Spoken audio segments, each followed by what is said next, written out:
Alright, let's talk about a topic that has been on my mind lately. Something that we all struggle with, but rarely talk about openly. Insecurities. You see, I've got a confession to make.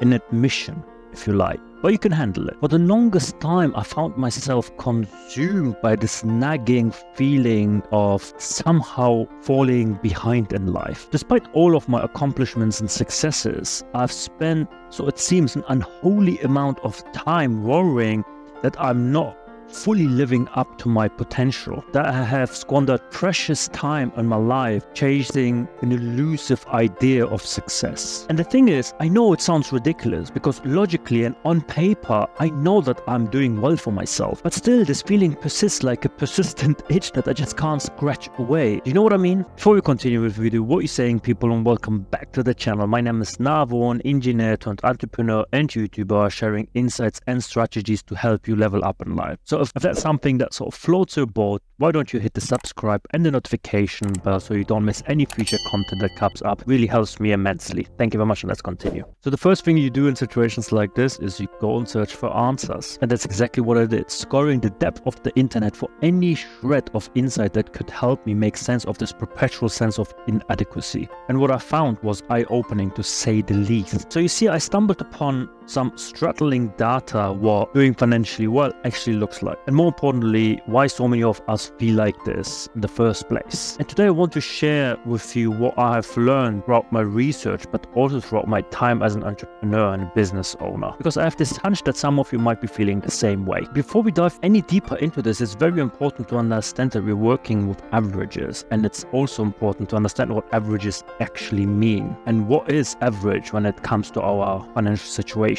So if you look, for example, at average earnings worldwide, the number might surprise you. The median income globally is estimated at $9,733 a year. But of course, there's a huge variation around the world, with nearly 1 billion people living on less than $2 a day. But let's zoom in a little bit. In the UK, for example, where I'm from, the average income is anywhere between 27 to 30,000 pounds a year. Now, that might sound like a decent amount depending on where you are in the UK, but here's the kicker. Studies have shown that many people earning well above this still feel like they're just average. I'll never forget a business meeting that I had a while ago where we were a group of people, and there was this one guy flaunting his wealth, his cars, and his houses. He said, I have a house in here and I have a house in there. And there's this one guy next to me, and he looked at me and said, like, in meetings like this, I always feel like the poorest millionaire. That kind of shook me, and I had an epiphany that, you know what, he is not alone. Again, studies have shown that our perception of wealth is heavily influenced by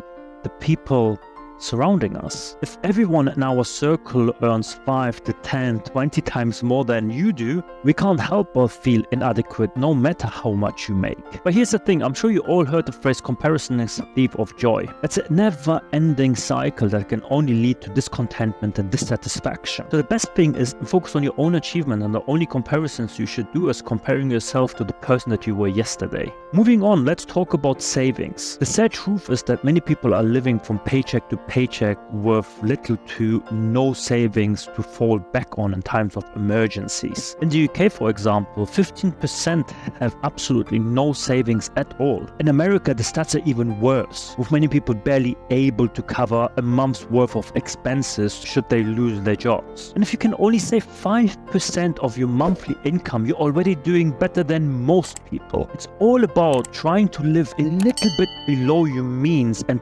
prioritizing financial security over fleeting luxuries.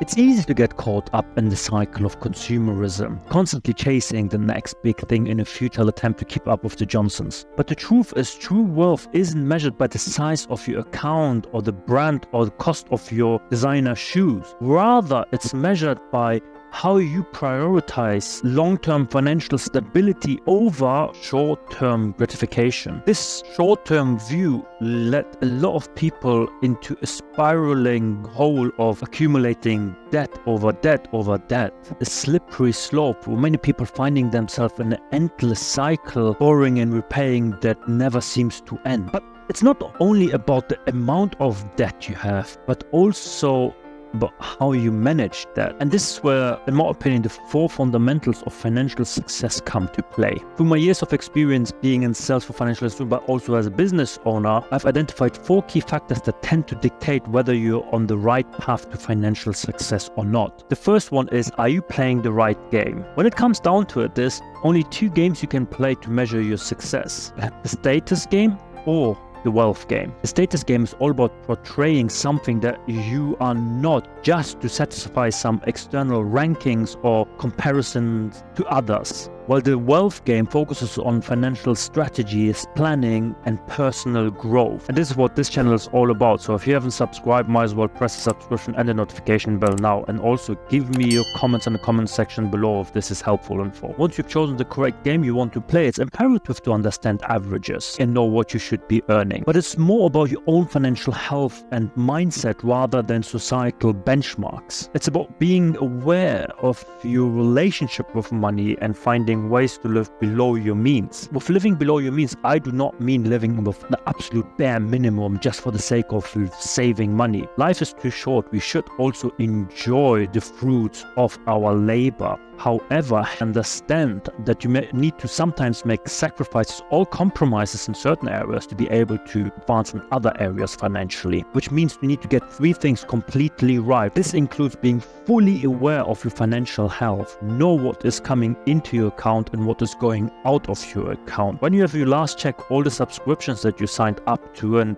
do you really need them all? Go and cancel them. Be on top of the transactions in your accounts. Have an emergency buffer, for God's sake. It's more important than ever before in today's work environment. We hear about layoffs left, right and center, so have and build an emergency buffer for how many months, completely depending on your current lifestyles. Let me know in the comment section below what you think. It's a good amount of months, but have an emergency buffer 100%. And last but not least, manage your debt responsibly. There's not much I can say about this because everyone's situation is really individual, but keep an eye on your debt. And the last point really is shift your perspective from society's expectations to personal goals and values. I found that it's more about finding contentment and success on your own terms rather than comparing yourself to others. There will always be somebody richer than you. There will always be somebody more successful than you. But where have you been yesterday and where are you today? Measure your success based on that. Once you've mastered these little points that we've mentioned in this video, you can truly break away from this endless cycle of comparison and insecurities and build your success, your financial freedom on your own terms. And remember, it really isn't about how much you earn, but what you do with what you earn. That truly matters. And if you really want to know how to stop wasting time and get some powerful life advice from successful people, click the video that I'm linking up here. And don't forget to hit the subscribe and the like button, but also the notification bell so you don't miss out on any future content. And I will see you in my next video. Peace out.